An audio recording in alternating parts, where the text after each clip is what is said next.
Okay, let's get started. Chalks. Any questions from last time? Yes. I have some questions. Yes.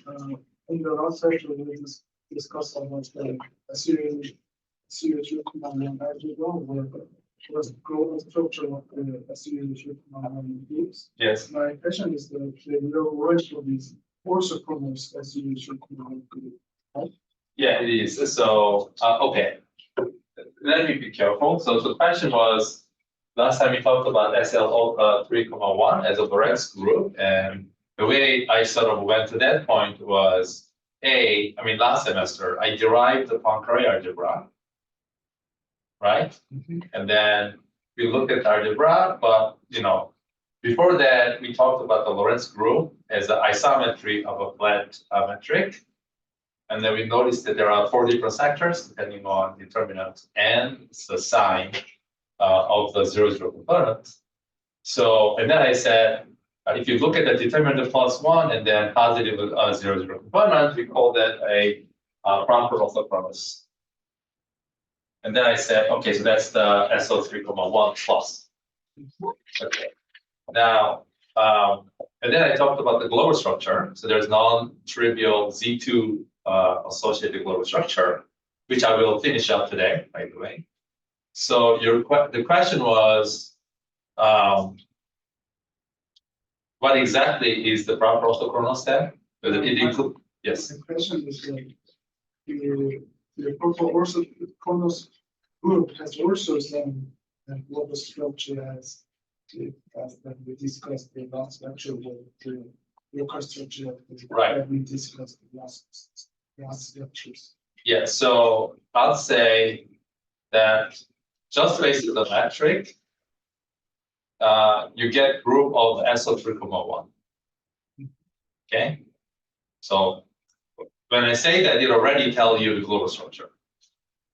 Now, but you can also derive algebra starting from SO3,1. Okay, so let me first tell you the story about the SU2 and then SO3, and then I will move on to the SO3,1. So let's suppose you looked at the rotational group in 3 iterations. Okay, and you found that group should be SO3,1. Now you derive the algebra from what did I say? SO3. Did I say 3,1? So you get the SO3. Okay. Then you can derive algebra, and you realize, oh, interesting, the algebra is exactly the same as SU2. And since algebra is the same as SU2, you know that if you exponentiate that thing, you can in principle report the entire SU2. Right? So what I'm saying here is that there is an SO3 and an SU2, which has a total relationship. SU2 has more representations than SO3. As we talked about, SO3 only has integer speed representations. SU2 has also half integer representations, but they have the same algebra. This shouldn't be necessarily shocking, right? Because if I give you a ball one time and then second time torus, if you look at here, they all look like a flat space, right? So algebra is local data, so you wouldn't know, the connected how things are connected in this kind of geometry. So what will happen for Lorentz group is actually what I'm going to talk about now. So moving back to Lorentz group, continuing from the last lecture. So for now, we are focusing on SO3,1, and when I say that, I implicit already meaning every conditions I told you about. Okay, so proper orthochronous. So just like we saw that SU2 minus Z2 is SO3. Today we will learn that there is something called SL2C, which is almost parallel discussion, and then it is connected to or related to SL3,1 through double coupling. Just like this had only integer spin representations, and this had also have integer exactly the same will happen. So if you only look at the SL3,1 Lorentz group, you will only get spin 1, spin 0, spin 2. So photon, scalar hits, and graviton. If you want to get the electrons and protons and all that, it was supersymmetry. So, particles has possibly accommodated by supersymmetry. You have to look at it because that's the one that has spin half representations. Okay. Did I address your question? If not, okay. So just starting from isometry argument, you get this. But then if you go down to the algebra, you recover that this group as a global structure will not possibly include entire representations. And in principle, you can go to the double cover of that group, which has extended more representations. And you start it out. Okay, so let's talk about this, therefore.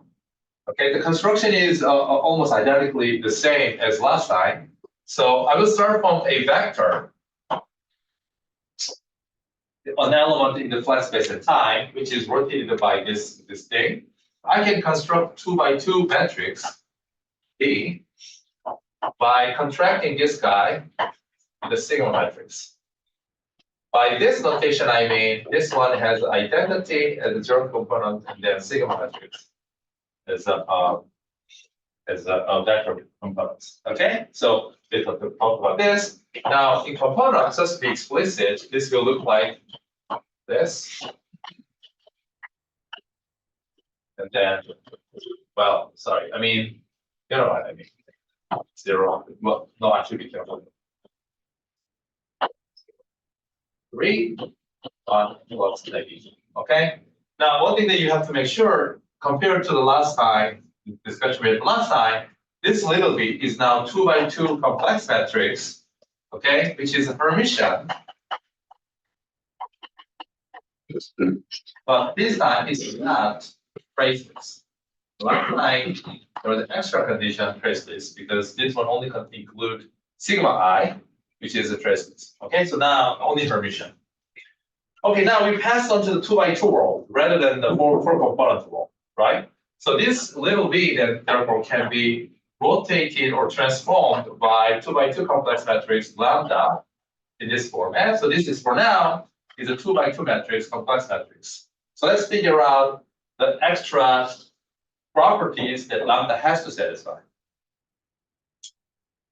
Remember, we talked about, but now it's a quick trick to say that is that B mu is actually same as the determinant of this 2 by 2 matrix little b. You can quickly just do math, okay? By I, we can confirm that. So B nu preserving, meaning Minkowski inner product preserving transformation is the same as determinant preserving map transformation. So let's see what that tells us. So since B, as we talked about, goes to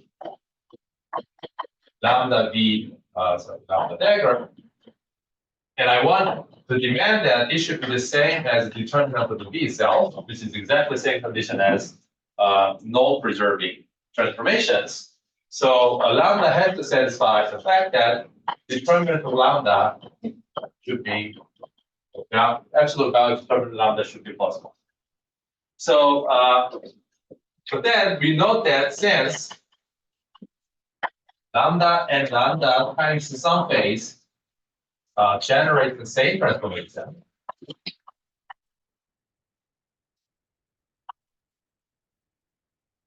right? So we talked about here. So look how B transforms. One factor of lambda, another factor of lambda dagger. So if you introduce extra phase, it cancels out here, right? Global phase, it doesn't do anything. So we can make use of this phase freedom to choose always determinant of lambda is just +1.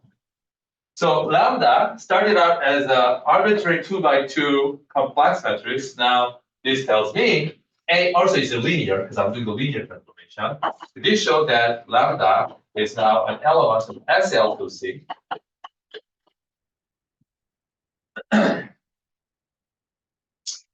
Okay, so almost there. However, exactly the same discussion we had last time. Still, even after, remove all other possible ambiguity through this phase freedom, still note that lambda and minus lambda produces exactly the same transformation. As evidenced by how V transform. What do I mean by that? In order to really say this, let's first note the following. So V goes to lambda V lambda dagger. B is capital B sigma nu.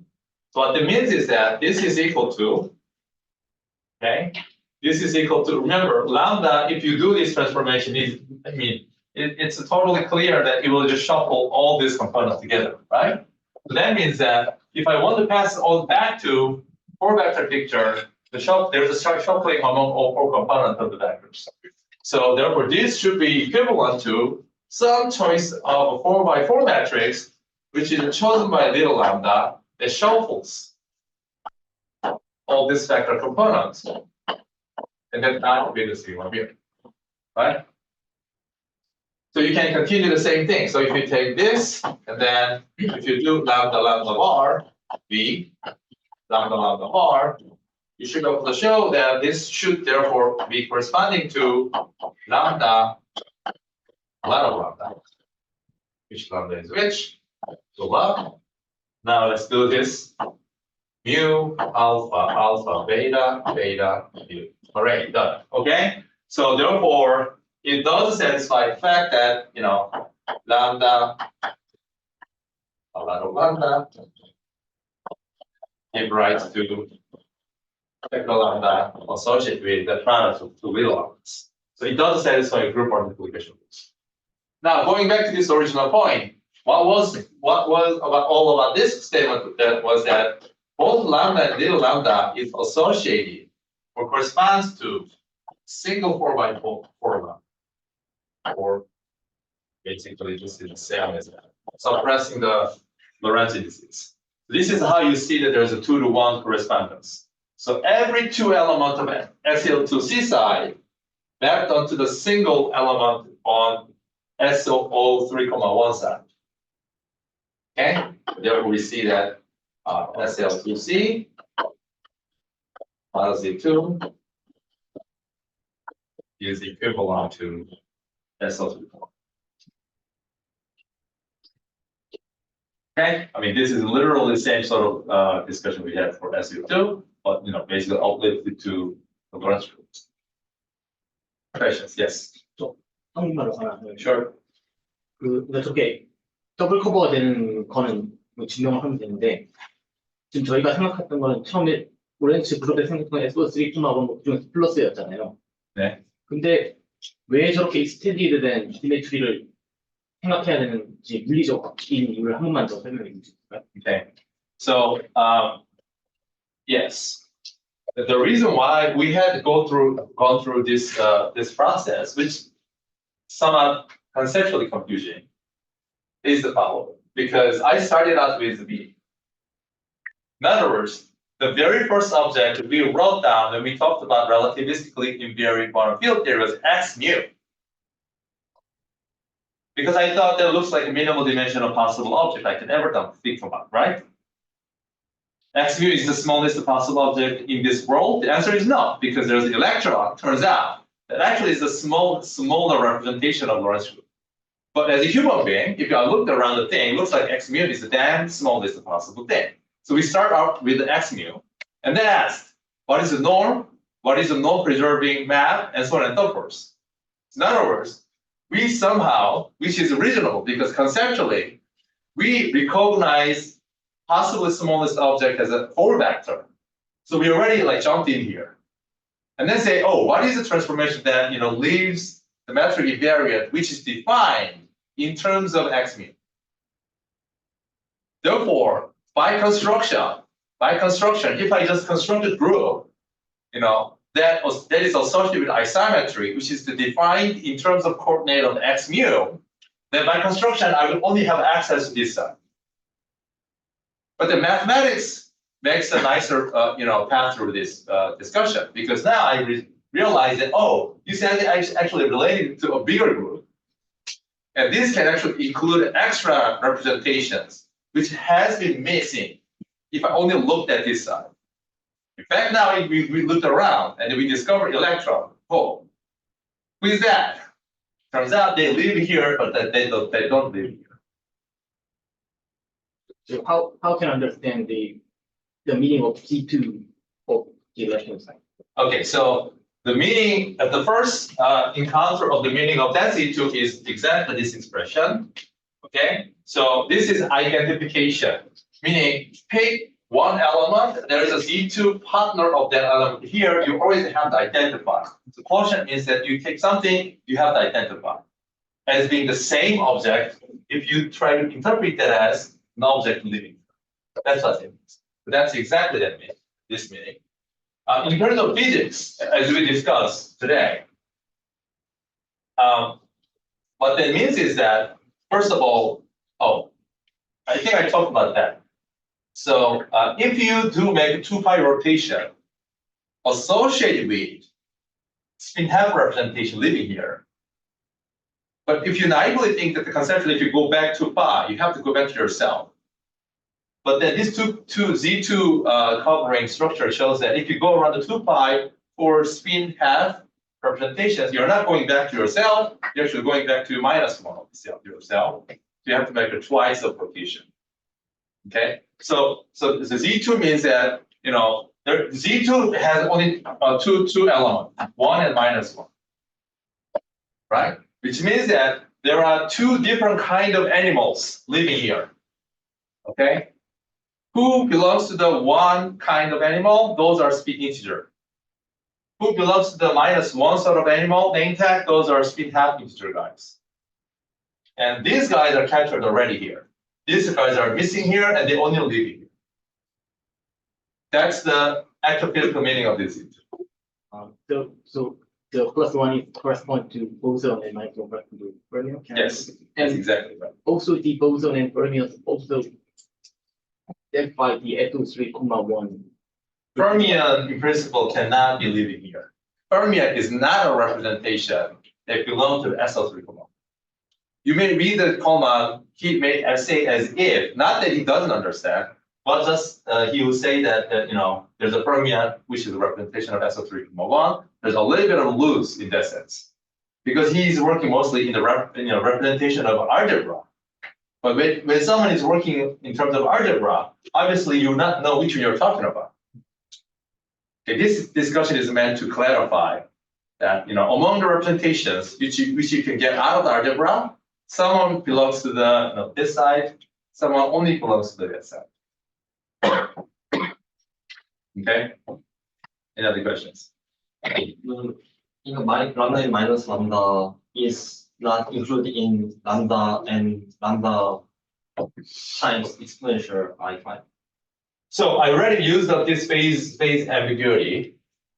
But there is also the minus can be written in the exponential. Right. Okay. So you already made the use of phase ambiguity. The amount of those phase ambiguity is such that I can tell the difference between plus and -1. Right. So even after that, I'm saying yes. So -1 is a part of that ambiguity, but both lambda and minus lambda would give you +1 here. Remember, I'm talking about 2 by 2 matrix. So this cannot fully discern that ambiguity. Is that clear? But if the system is 2 by 2 representation, Then it's a different story. Then. Ah. Exactly. If it are dimensional, then obviously this will give you opposite picture. Yes. Yes. Well, why don't you treat the phase ambiguity as U1?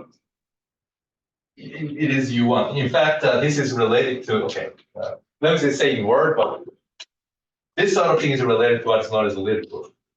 But okay, I never said that. We can talk about their way of discussing it. I never said that. Sorry, it is U1, the ambiguity. And secretly is related to. So I mean, 한국말로 하면 람다가 그래서 저게 ambiguity가 아니라 람다가 막 SL2C 타임스 막 U1 막 이렇게 될 수도 있지 않나요? 안 되는 거 알고 있는데 이 논리대로 이어가자면 이게 ambiguity가 아니라 실제로 U1 페이지를 가질 수 있도록 람다가 이제 여기에 엘리먼트가 아니라 저거 크로스 U1 이렇게 써 있잖아요. 이는 거는. So in a sense, so here I'm starting out with two by general linear to complex, right? So I'm starting out here, right? Because I didn't want to be too mathematical because I did this. Right, we start out with this. Okay? And then I'm saying that you can work in the -1 too. So if you also include a determined -1 sector, which is connected by some U1 rotation here, right? You agree? Yes. So if you decide to include the -1 sector here, then I have not fixed this one. Then there's extra U1 one can talk about. But I say, okay, because when it comes to this transformation, because I started out with a transformation acting on here, so long as it gives me the same transformation viewed from the B, looks like any U1 phase rotation here does not have any effect. If there was a prior. So if my entire world is purely 2 by 2, obviously I have to accept everything that is possible. Remember, our starting point was the beam view, which is 4-dimensional, and then I just had a map from here to there. And then my concern is which of those 2 by 2 rotation, give me the same rotation. And that's how I discovered that lambda and this both generate the same transformation, seen from the perspective of the beam. So that's the sense I said ambiguity or whatever, freedom. But if you're genuinely 2 by 2 dimensional people, sure, go ahead, take it. Okay, any other question? Okay, so let's move on. Now let's actually list all possible Lorentz representation, because we basically prepared everything. Okay.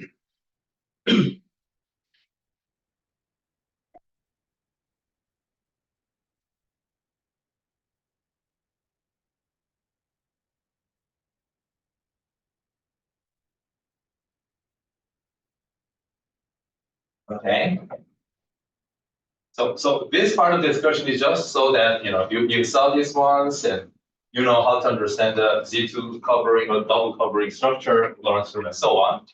But more useful thing was then Lorentz algebra. So now Lorentz algebra can be recasted in terms of J plus and J minus. Okay, we talked about this. Okay, and also minus satisfy the same algebra. And then this is 0. So this corresponds to totally decoupled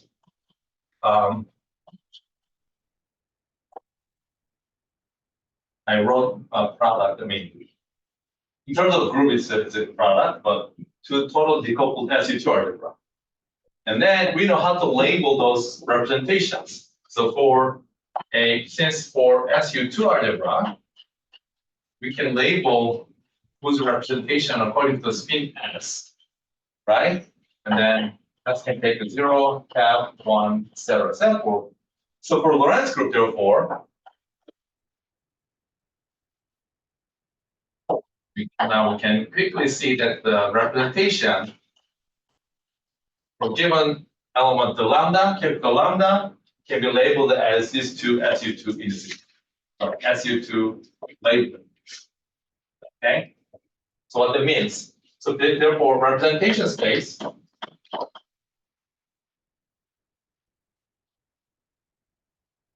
can be labeled as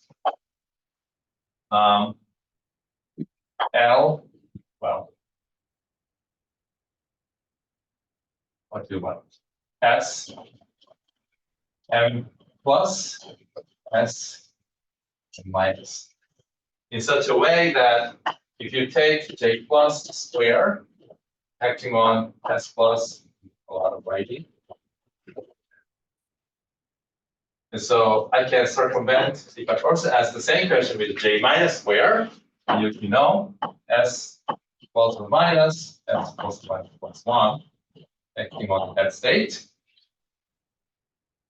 And then, you can ask this question.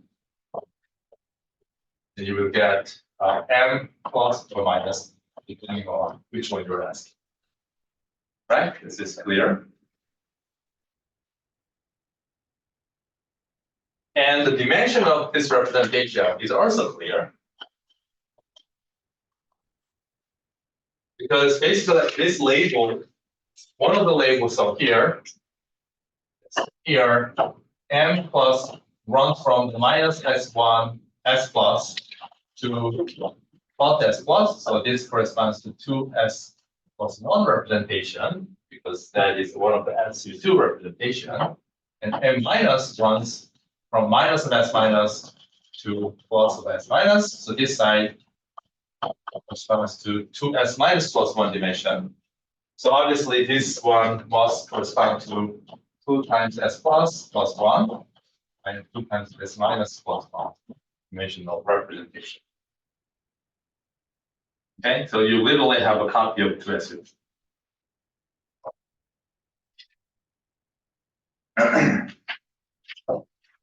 Professor, Yes. then do you need to say that the D is irreducible?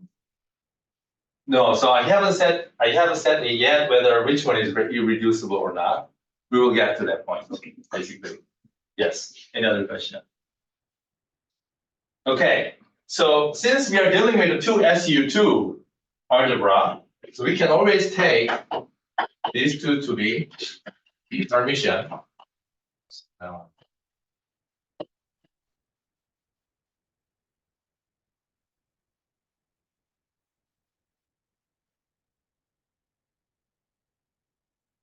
Okay. Or you can take anti-Hermitian if you are a little bit weird, mathematically inclined physicist. So let's play with it, Hermitian generator. So that's here too. Now recall the angular momentum generator that we started out is related to this J of a plus minus as a sum of the two.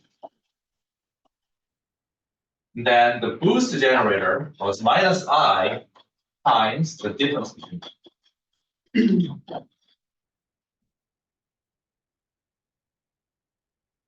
So then this immediately shows that angular momentum is Hermitian.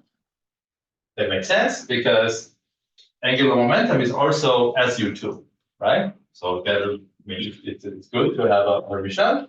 But now boost, if you look at it, is what? Boost is anti-Hermitian. This is Hermitian. Boost is anti-Hermitian.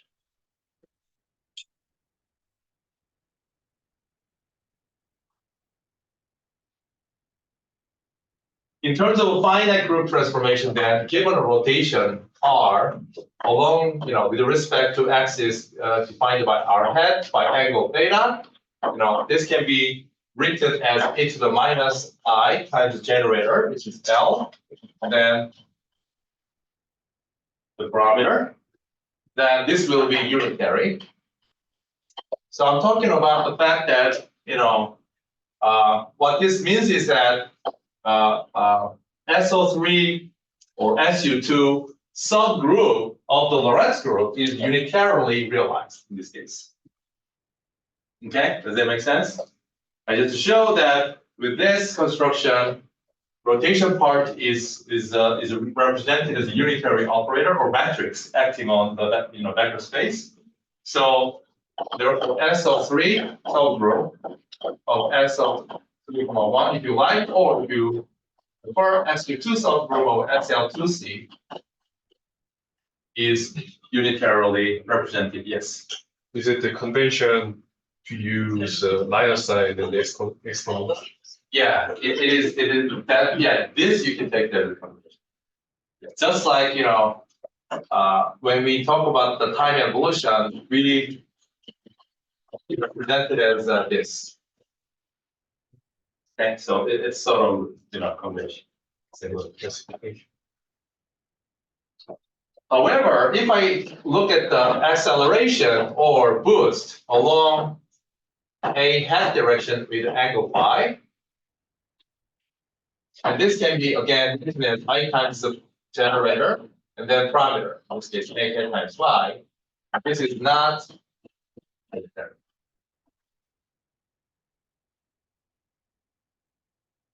So, I mean, if you've forgotten about the boost, so here is a quick reminder for you. T, and then if you look at the boost along the x direction, T goes to what? Gamma T minus beta x. Yes? Remember that? And then x goes to what? X, and then what? Oh, I put that way. So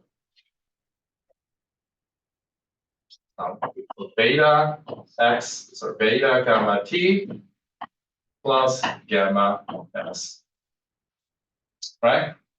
So, or in other words, you can rewrite as it goes like gamma minus beta times gamma, and then minus beta times gamma, gamma, and epsilon e and s, right? And then, so hopefully you remember beta is the b over c, where we're setting the c to be 1, and gamma is 1 over 1 minus beta.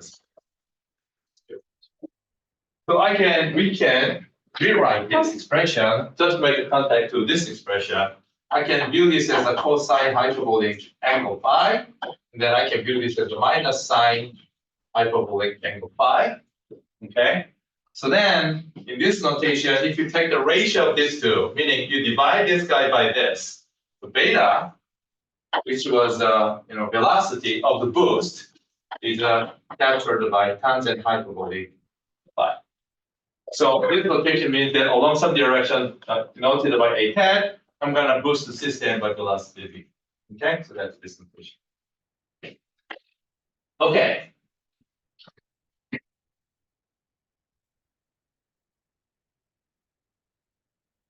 Questions? Are you with me? Am I alone? Are you? Yeah. Yes. So what's the point of non-unitary representation? What's the unit point of non-unitary rotation? So, okay, let me see if I can give you a precise statement. Most likely not. Let me pretend. So, I think any compact Lie group admits unitary representation, but Lorentz group is not compact. Why is that?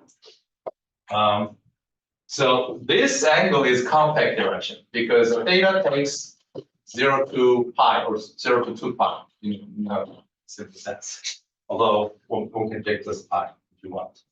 Okay. However, this boost parameter is non-compact. It can take anything from 0 to infinity. So the Lorentz group as a manifold is not a compact manifold, and I think there is a mathematical statement that non-compact Lie group cannot admit faithful finite dimensional unitary representation. So this is an example because we are insisting on finite dimensional representation. And then we wanted to get the faithful representation. Remember, if you give a representation, there was a question whether this is equivalent to that or not. So we wanted them inequivalent. And then we wanted them irreducible. And if we like, we want to have a faithful, meaning we don't want to have this rotation and then that rotation, which is different, are captured by a single expression. We don't like that. So we want to have a faithful, inequivalent, irreducible representations of the Lorentz groups. Okay, but if we demand all of that, also finite dimension. Okay, because we don't want to look at the infinite spin state or continuous, although there are group people working on that. So then we have to give up on the unitary representation. But you have stressed in all of the last semester that unitary representation is the most important one. Good. But I'm not violating myself. Okay. So given this, and then I wanted to have a unitary operator acting on the Hilbert space. Yes? And then given that, depending on where you put the dagger, I started out the dagger of this semester by saying, take the unitary operator acting on the field, and there's a field space coordinate. And then this will be taken or represented by this. What I'm saying is this must be unitary, as Wittner taught us. Although there is a non-unitary version. Anyway, but that's only realized in the last year or so. This did not be unitary. That's what I'm saying. So I'm not violating. Any other questions? Okay, let's move on. Now let's then talk about all the irreps of the Lorentz group and its properties, or their properties. Okay. I mean, irreps are, well, at least the entire representation. So now we want to have all irreps of SL2C.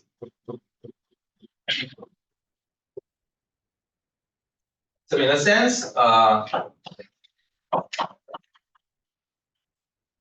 is doable. So this is the general form of the representation, right? This is all representation of SL2C.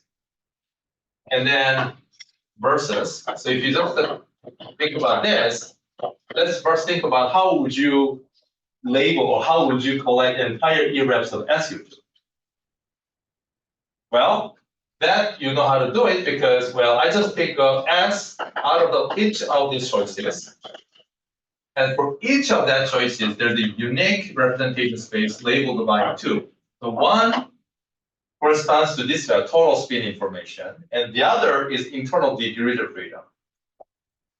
Right? So this runs from minus S to plus S. So one serves as a name tag. Okay? This is name tag. This is me, like me, Sungwoo. And then this tells me like what can you do? Can you kick? Can you sing? And so on and so forth. Okay, this is the characteristics of that space, that representation. Okay? But the key point here, what I'm trying to deliver here is that unless we introduce extra labeling, and there can be extra labeling if we introduce extra, say, global charges. There's electric charge, there's a color charge, there's a flavor charge. We can start introducing extra charges. Suppose we don't do any of that for now. Then this is only name tag. So for fixed name tag, obviously there should be only a single guy, right? Because we're looking at irreducible inequivalent representations. So in this case, therefore, S fixed S gives me a fixed irrep of SU2. So then you go back here, it's a simple answer, right? You take S plus and S minus out of all these allowed values. For each choice of those choices, you will get a fixed single irrep. Done. Because we talked about 2 independent SU2. It's a product space. Is that clear? Okay, good. Now let's explore some of these properties of those representations. But in order to do that, let me quickly give you a couple of properties of SU2 representations.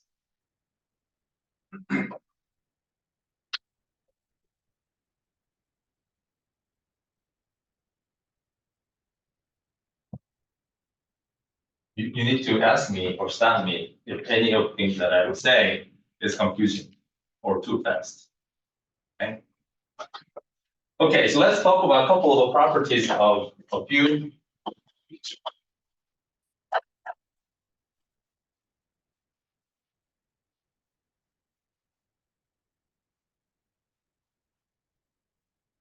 Representations of SU2.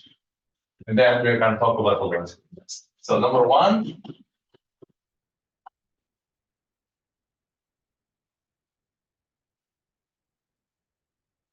Complex conjugation. So how is representation defined to begin with? Given a representation, say, given a representation S1, and then, if I take a product by which I mean matrix product, S2, R, then it should give me, oh, I'm sorry. So given a fixed representation, if I look at the two different elements, representation means it fulfills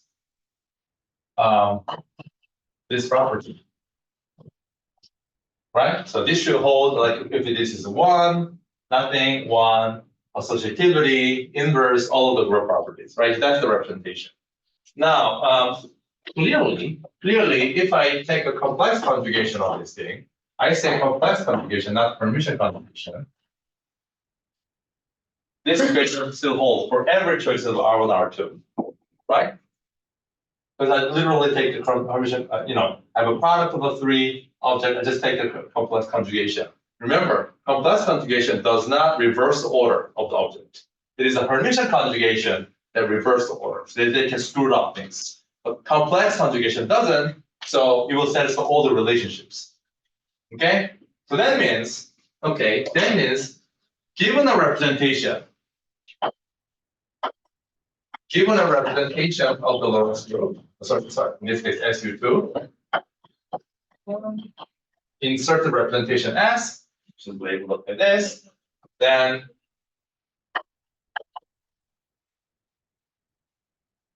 the star complex conjugation is also a representation of SU2.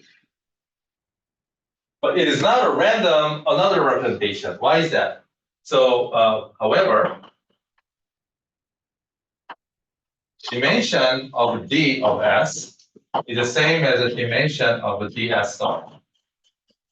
Let me drop R part just to save some choice. Right? The dimension is the same. And then going back to this side of discussion, I told you there is a single name tag. And for each given fixed name tag, there's only one unique irrem. So that means that this must be equivalent reducible representations.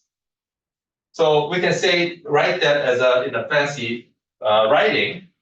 So that means if I take DSR star, okay, there must exist in invertible matrix T such that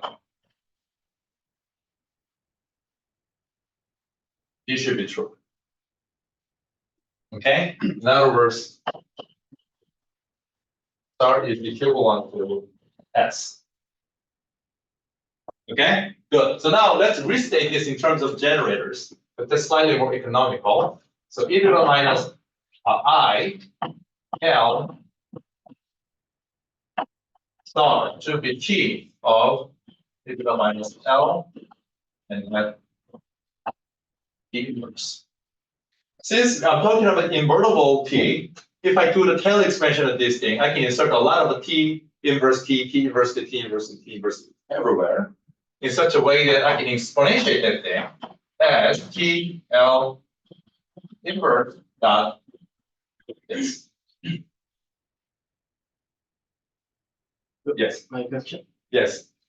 to calculate the left equation, I think we need to computation between the T and L vector. Am I right? No. So what I'm saying is that suppose I expand this. Suppose we look at the data to the n term, right? And then there's a sandwich, different sandwich between the T and T neighbor. Sorry, T inverse. Okay, but I can break this up as. Can I write entire thing as no? This is head of web. There's notation choice. N. Okay. So I'm just saying this is n of those n. Then I can literally just write as T inverse T, T inverse T, T inverse T. And then I just exponentiate each of these. Okay.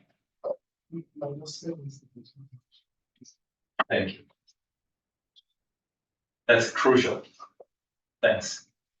Okay. I could have ruined the entire rest of my lecture because of it. Very good. Okay. So what does that mean? So this tells me, therefore, that if you do complex conjugation, then minus L star is equal to T L T inverse. Okay. or in a language of equivalence relation, that means a representation generated by the L is equivalent to any representation generated by minus of L star. Okay? Good.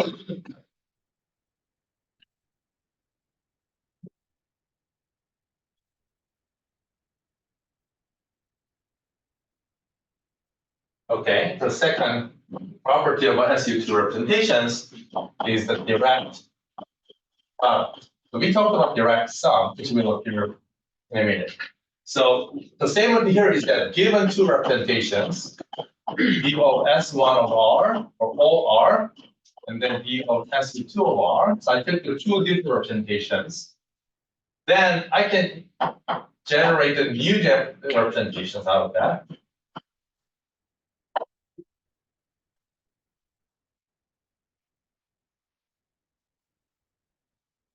Through direct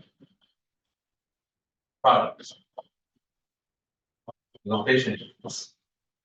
So to get a better sense of what actually is the direct product, so suppose in the quantum mechanics you had a state that is scanned by n. Suppose this is, I don't know, energizing state direction. Then suppose there's another space generated by spin. And then you can create a tensor products vector space, right? And then suppose there was an operator acting on here, which I call, well, U of sub n, very good. And then suppose there's another operator that's acting on this space, which is U of s. Okay, so then what that means is that given n, there's a operation or transformation by this, and in this case, given s, there's this. So then in this tensor product space, with whose dimension, obviously, dimension of that space is entire multiplicity of here times multiplicity of there. So it is dimension is equal to, well, dimension of n times dimension of s space. Clearly.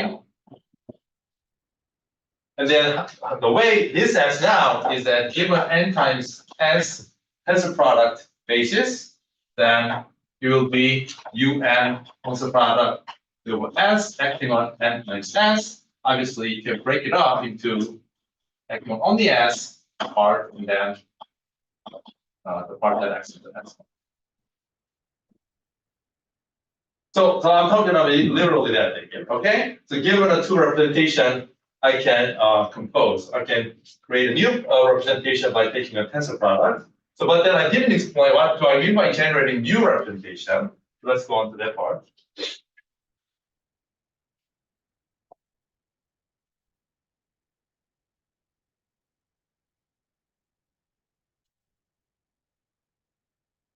Okay, so generically,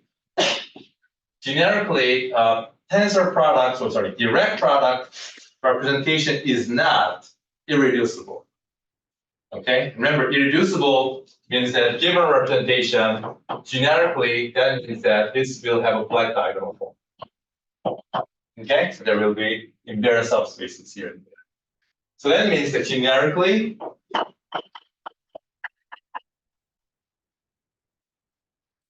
I'm talking about SU2 is equivalent, by which I mean I had to do similarity transformation to diagonalize this matrix. That's what I mean. Will be a direct sum of many other irreducible representations, and there will be sum of some irreducible representations. And when it comes to the SU2, actually there is a well-defined grammar, and that is not random sum, but actually the spin ranges from S1 minus S2 to S1 plus S2. Okay, so probably you all have learned this in quantum mechanics class. So let's take a quick example, because it will appear again and again and again. So if I take two spin half representation, like so. So that means this is equivalent, again, because I might have to do a diagonalization process. So if I do the subtraction, that gives me 0. And then if I do the sum, that gives me 1. That's the answer. Right? So you have seen this. Now, I don't know if it is familiar, but this is useful. What comes next, this picture can be understood as what is known as a Young problem.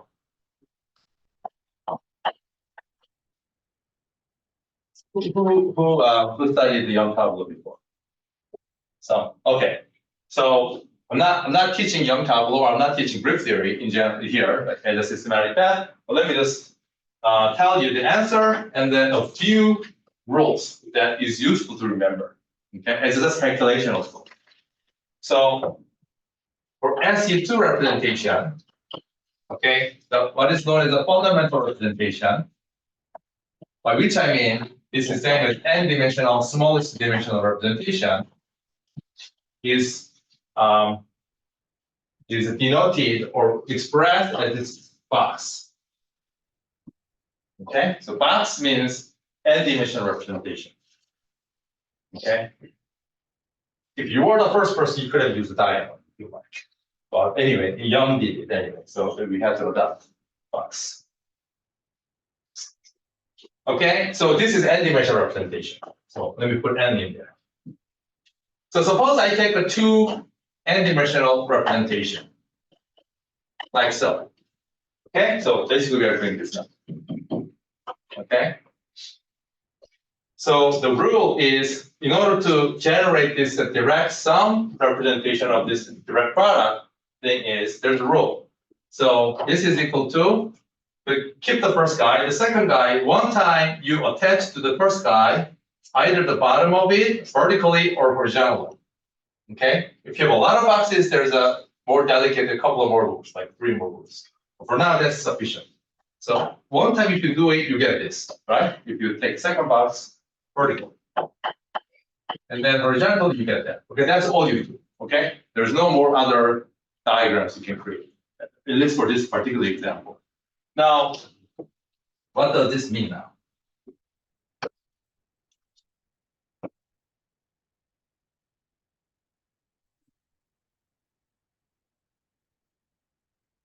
The meaning is the following. So in your Pablo calculus, whenever 2 boxes are attached to vertically, this is anti-symmetrized. So SUN index or SU2 index, if you like, are anti-symmetrized if they appear along the vertical direction. That direction is symmetrized. Okay, if you like, if I had a if I had a SUN, fundamental representation with the SUN index 1 to NA, then if I had another HB, also is a fundamental, what it means is that I can create GAHB product naively, but I can compose in 2 different ways. One, I symmetrize the index, so that means I'll do BA, or second time, I can consider doing anti-symmetrization, like so, right? What I'm saying is that this is represented by this vertical attachment, and then top is represented by this. That's what I'm saying. Okay? Then there is a rule to compute the dimension of the representation. I mean, here, you know how to do it. Okay? This is 2 by 2 symmetric matrix, this is 2 by 2 anti-symmetric. You know how to do it. But what if there is a more complicated diagram? So a lot of boxes on the vertical, horizontal, and so on. But then there is a general techniques developed based on the cyclic permutation group is the following. So for instance, the dimension of this thing vertically, so let me just draw a couple of that. So suppose I attach n-1 boxes, like, okay, why not? So then you start with n, top box, and then as you go down, you reduce the number, and so on. And then up to 2, because I will attach n-2 boxes. So to get the dimension, you first multiply all of the numbers, n times n-1 times 2. Then what you do is that you do this thing. Don't ask me why. you do this thing, but you have to do this. Okay, so you try to pass the entire boxes in many different ways. So the first way is you pass entire n-1 boxes, right? There's name, I forgot, who remembers name doing this? Who, yes. And then second time I can do this, which is n-2. And then keep doing until you reach the final point, 1. So you divide it by those number of groups. So n-1, n-2, 1. Okay, and if you do that, you get n in this case, right? So n-1 anti-symmetrized index give you n-dimensional representation for SU2, SUN. In fact, this is also known as conjugate representation. Okay, so out of n, if you either put just a 1n, that's a fundamental. If you put everything but a 1, that's anti-fundamental representation, which is same dimension. Okay, but let's go back to this exercise. Now it's very quick to do, right? Oh, I didn't explain how to do this one, which I will do later. Okay? So this. So dimension is n times n-1. The first group is 2. Second one is 1. That's there. Indeed, you may notice that this is exactly the number of entries of anti-symmetric n by n matrix. What about this one? Starting out with n, horizontally you increase the number by 1 each time you do. Okay? So dimension again is same. So you multiply all of those numbers, and then also you do the hoop thing. So 2 times 1. Once again, you may recognize that this is the exact number of independent entries of n by n symmetric matrix. So for SU2 then, this is easy. So let's do the SU2. We talked about SU2 case. So F times F. But another way of rewriting this expression is according to its dimension. So spin half representation has dimension of what? 2. So this can be rewritten as 2 times 2. Or in terms of Young tabular, it's a box times box. So first time I do this. Second time I do this. Okay, 2 times 1. So 2 times 1, hook is also 2 times 1, that's 1. And then 2, 3, so 2 times 3, divided by 2 times 1, that's 3. So one time I get representation of the dimension 1, which means that this is a spin 0 representation. And then dimension 3, which is a vector representation. So 2 times 2 is 1 plus 3, which is correct. Okay? So another thing, therefore, I can say along this line is that if you stack in SUN representation n boxes, that's always trivial. Why is that? This is roughly speaking same as you put in epsilon m tensor, which is known to be one of the invariants. Okay, so it doesn't change. Okay, so this is just super briefly about this. Now, one of the reasons I brought up this is simple. You see, now, if you have a lot of those boxes, a maximally symmetric guy will be all horizontal, right? Maximally anti-symmetric guy will be all vertical. And in between, you have a mixture, right? Some number of horizontal, some number of vertical. And then, as you go to the maximal horizontal, you tend to increase the dimension, which means that you tend to get the higher spin representations. So highest spin representation coming out of the tensor product is everybody's horizontal, which means that if you completely symmetrize everything, you get the maximal highest spin representation. On the other hand, if you just anti-symmetrize, each time you anti-symmetrize, you lose. So each time you anti-symmetrize, you lose the dimension, you get slightly smaller spin representation. Yes. So the height representation corresponds to S1 plus S2. That's right. And here, this is the highest spin representation. Everything is symmetrized. This is the lowest dimensional representation. Everything is anti-symmetrized. And then there's a mixture in between. Okay.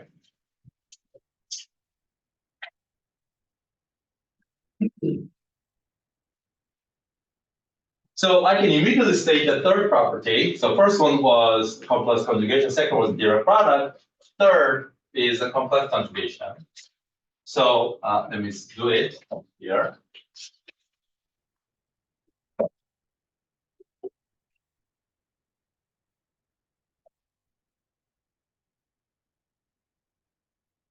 Will be useful later. So there's an exchange symmetry. I will be brief. I mean, I'm not sure how much this will be used. So now consider an alt representation with consider the case where I'm looking at the two identical representations in the context of the direct product.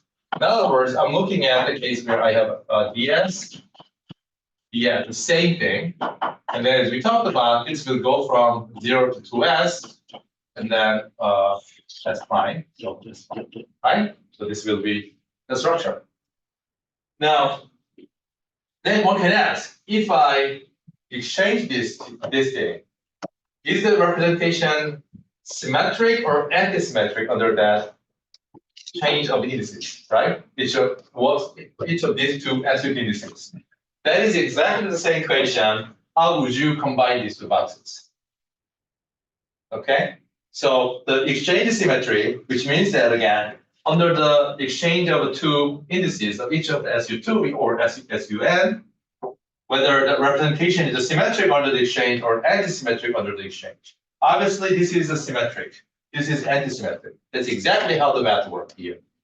So here you see, therefore, that, for instance, 2s representation is symmetric under the exchange of S1, S2. Again, let me stress that I'm looking at identical representation. Otherwise, you would not even ask whether something is symmetric or anti-symmetric because they are different, right? So it's only meaningful if they are identical representation. And then if you keep going down, you get anti-symmetric until you get symmetric. For instance, oh no, that's not what I meant to say. Anti-symmetric. Okay, good. So we talked about three properties: complex conjugation, which is equivalent, and we express in terms of equivalence relation among the generators. Two, we talked about direct product. In general, direct product is not irreducible, so it can be decomposed into irreducible representations. There's a concrete rule for SU2 or even SUN. And then from this perspective of understanding, direct some representation coming out of direct product in the language of Young Pablo, I sort of quickly explained that which one is symmetric under the exchange of two indices, which one is not, which one is anti-symmetric. Yes. 저 여기일 때 시메트릭 해도 나올까요?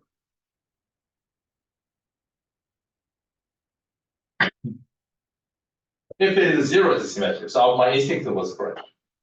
Let me make sure. Yes, my instinct was correct because I was I think confused by probably the fact that naively, if you put mostly maximum anti-symmetric, it is a anti-symmetric. But if it is only two, okay, now I understand why I'm confused. Because if you put more and more anti-symmetric, more vertically, you get more anti-symmetric relations. But for SU2, for instance, if you put two boxes down, it is nothing. It's just one. This is invariant number. Professor, Yes. I think it's very natural question that spin singlet is an anti-symmetric problem. The total spin is equal to 0. Okay, so then my technical instinct was correct. He's let me think. Let me make sure. Yes. So good. Let's actually work it out. So there's alpha, beta, right? So these are two spinor representations. So, or I guess condensed matter theories would do, how would you do, right?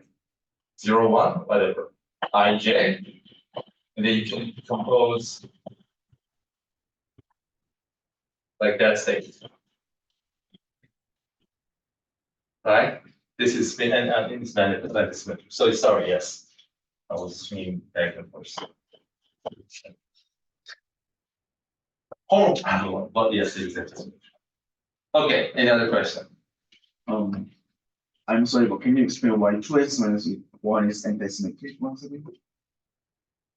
So in order to fully understand that, so this particular case is not as simple as this. Okay?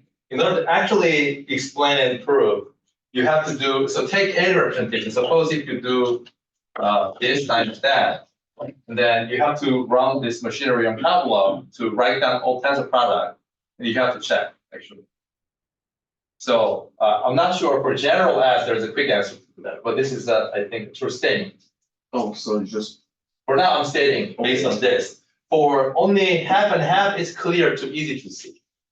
Okay, but if it is not, I think then you have to actually check the antisymmetry or symmetric property by actually drawing the Young tableau and corresponding representations. Okay, so that's for SU2 representation properties. Let's quickly then talk about the same thing for Lorentz representations. So now I can erase this. So direct product is identical. Direct, okay, so this is, I had this question a million times. And I had 500,000 different answers to this question. So who is most mathematically here?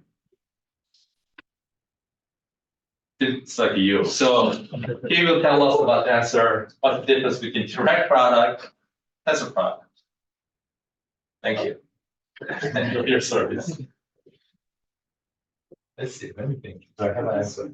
Tensor product. No, you're telling me. If you want, I can give you several more other products. If you want to differentiate all of them together. Exterior derivative. Anyway, so let's go there.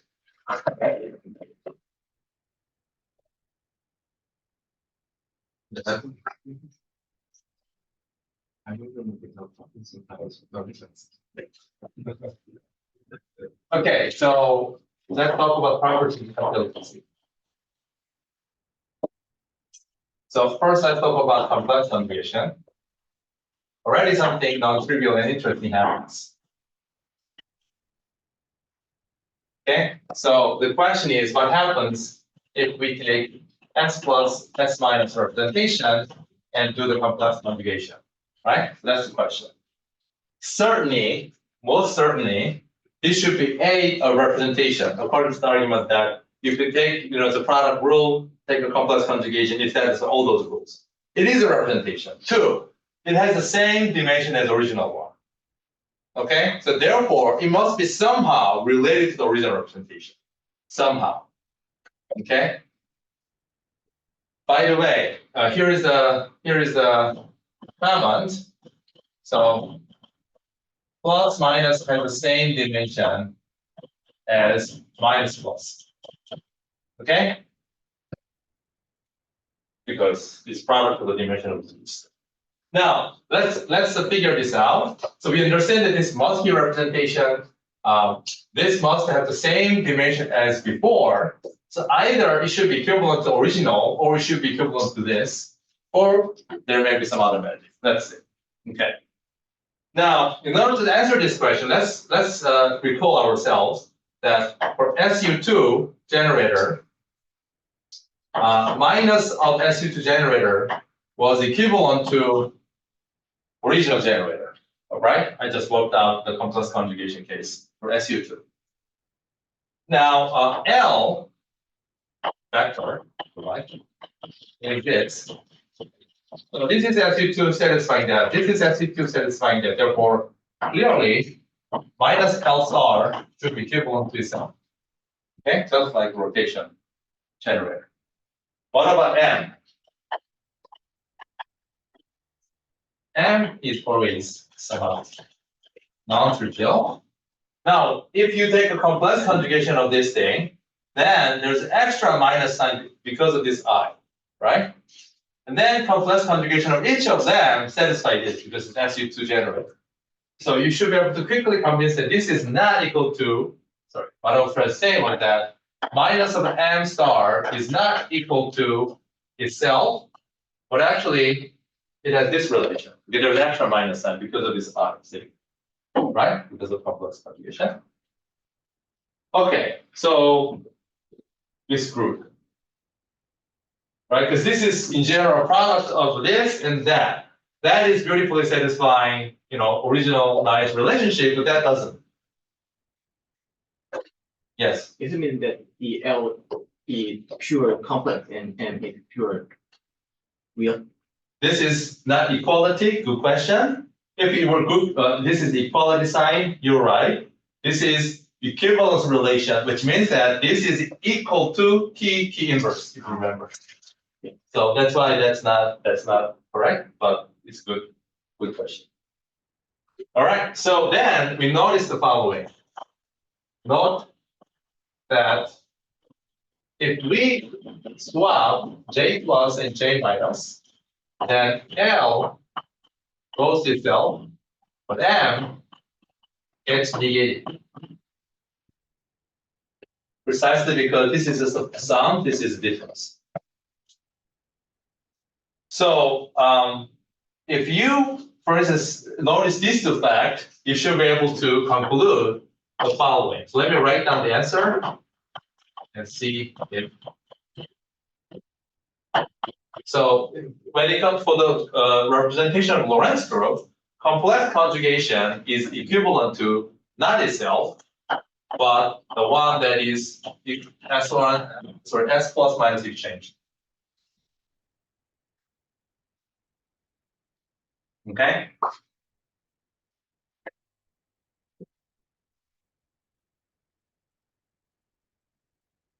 Which, sort of we sort of will guess, right? A representations, same dimensions, either equivalent to that or that, but this is not possible because of that. I'm saying this is possible because of this particular problem.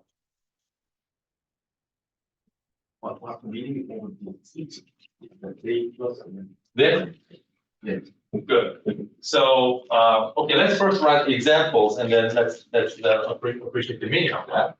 So for instance, what I'm saying is if I had a representation of F and 0, let's first understand the meaning. Part of the meaning is this.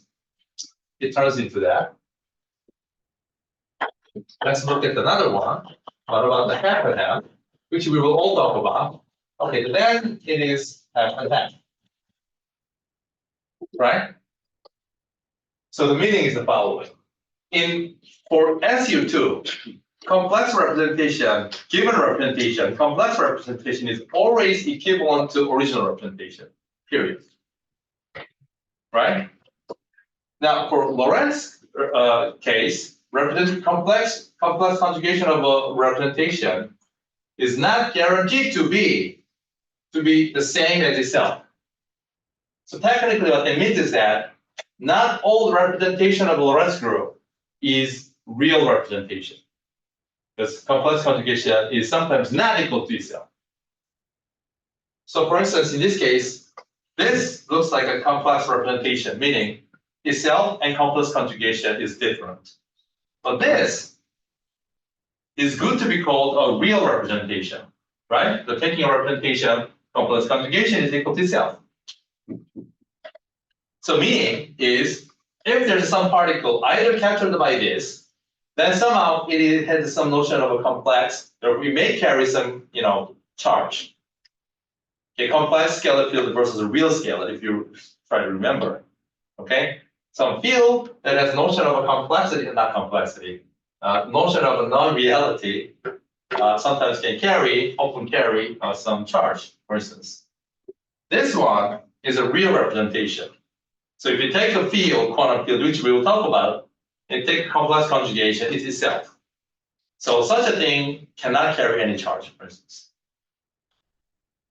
And so just to, by anticipating where we are heading basically now, we will talk about the fact that this corresponds to one of the spinner, for instance, electron.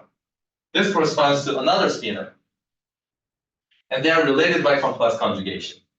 So when we talk about fermion eventually, there is one kind of fermion called like left-handed fermion. There's another kind of fermion called right-handed fermion. They're two different kinds, and they're not equivalent. But we will also talk about immediately, this corresponds to spin one representation. So photon is real, for instance. So we will all eventually hit those points. Basically, in dimensions. Good, so that's the complex conjugation. Second, direct product. Direct product is now easy to understand. So let's take the two representation. So as O, okay, so this O. Okay. You know what? I think I just figured out a better way, right?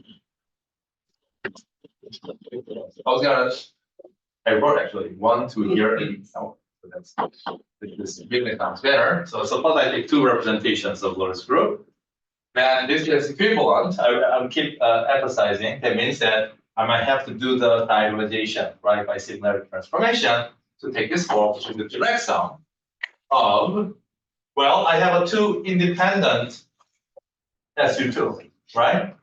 So this is a tensor part of space, so I can just do separately. So for S, I can do from S plus minus T plus to, then plus I have to say, S plus T plus. Okay, now, who knows what, oh no, this S, that's maximally, okay, so I screwed up. J1, okay, good. Anyway, T minus, am I doing correctly? S minus plus T minus. You think this is easy? Try it, come on. Oh my God, my head is, okay, so then this will be the J1, J2, down. Okay, make sense? So I literally did the tensor product, sorry, direct product, as we will get clarified next time, each of the SU2, I just did that. Okay? All right, so that's a fancy complicated expression. Let's just play a couple of examples. Let's take 0 times, the first one, that's answer. So this should be equivalent to D of F and F. Okay? So, according to what I just said roughly, which I will go through carefully, if I take one kind of fermion, another kind of fermion, if I somehow smash them together, I can get something that is equivalent to the photon. Which means, in physics language, if I have one kind of fermion, another kind of fermion, it can interact with the photon. That's exactly QED interaction we will talk about. Okay, so group theory already anticipate that must happen, and it happened.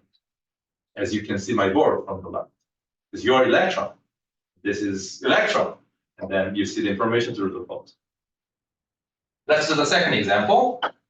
F, 0, F. Well, that's like, is that too trivial? Okay, so let's do slightly less trivial. Let's see if I have enough board. Okay, here we go. Are you ready? Looks like you're not ready. So this is a homework problem. Are you ready? No. Not? Yes? No. Yes? No. Okay, good. So let's do it.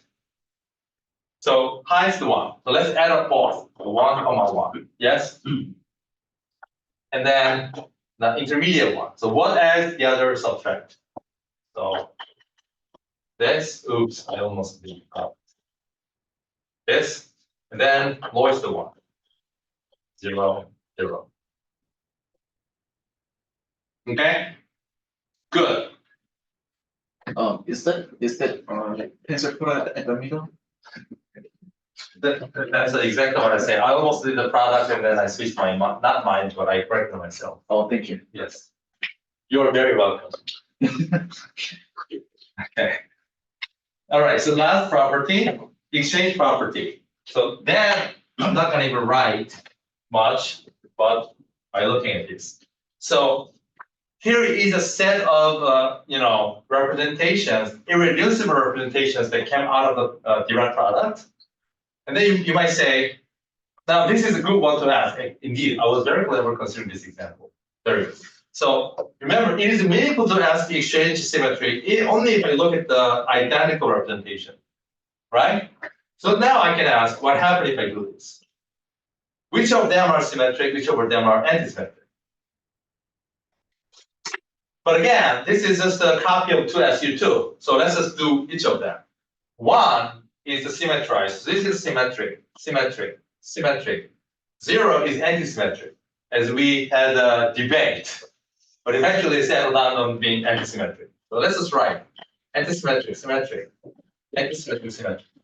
Now, if you have two separate indices, one is symmetric, the other is indices separate, also symmetric, but overall it's going to be symmetric under the full exchange.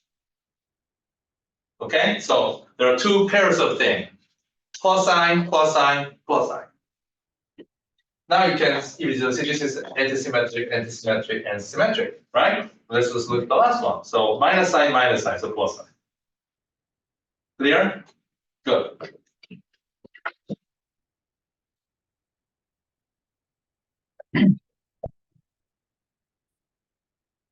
Sorry. I thought we are ending 4:30, but not, right? Okay. I was like, oh my God, I'm doing really good, and I'm like, my finish part is not actually. When are we finishing? 4. Ah, good. Thank you. Good to know. So let me just do one more thing. Wait, is there someone that is like super angry? Actually, no. So not yet. Oh, yeah, not yet. Okay. Don't run away. If fight starts. Okay.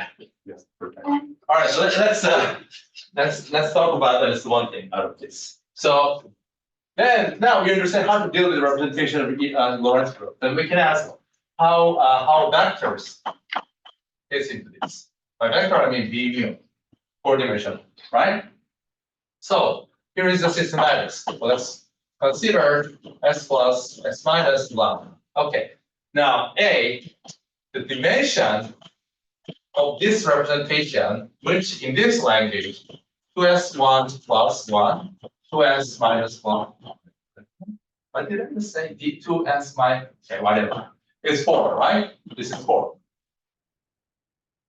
Good? Okay. Now, in principle, there are how many solutions? So this is, S takes half or integer values. So there are only a finite number of solutions to this equation. And positive, semi-definite. Okay, so don't take minus sign to play with me. So there are solutions. Let's look at some possible solutions to this equation. So tell me. So either 4, 1, 1, 4, 2, 2. Very good. Tell me the answer. 0. What's that? And? Okay, very good. Wait, what? What does that mean?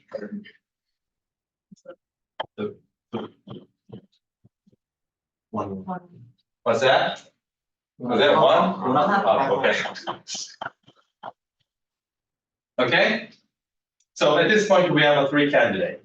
Now, vector is a vector, right? So I mean, this guy will piss off if we don't demand this, right? I mean, it's like 2 centimeter, 1 centimeter, 30 centimeter, right? Real. So reality. We talked about how this thing goes under the complex conjugation. So remember, so that means S plus S minus should be same as S minus S plus. Okay, are we on the same page now? So which one satisfies that?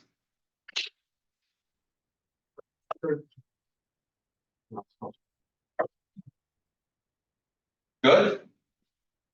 Incidentally, I didn't talk about the important thing, parity. So, okay, so parity, L goes to L under parity. Why is that? L is like R times T. So this is length divided by time. So two lengths. So parity switches only spatial part. So it goes to itself. On the other hand, the boost under the parity goes to minus of itself. Why is that? If you boost that direction under the M, then if you reverse the velocity direction, then obviously you're generating opposite boost. Okay, but you may recognize also that there is something that does exactly the same operation. That does not change the L, but only negate the M. What was that? There was also equivalent double parity can be represented by the exchange of J plus and J minus. In other words, it is captured by swapping of S plus S minus. Okay, so by the same token, therefore, already immediately you see that the vector representation says from this is also parity invariant. Clear? Good. So that's end of it today. So next time we will start fermion, but after I talk about a little bit of potential.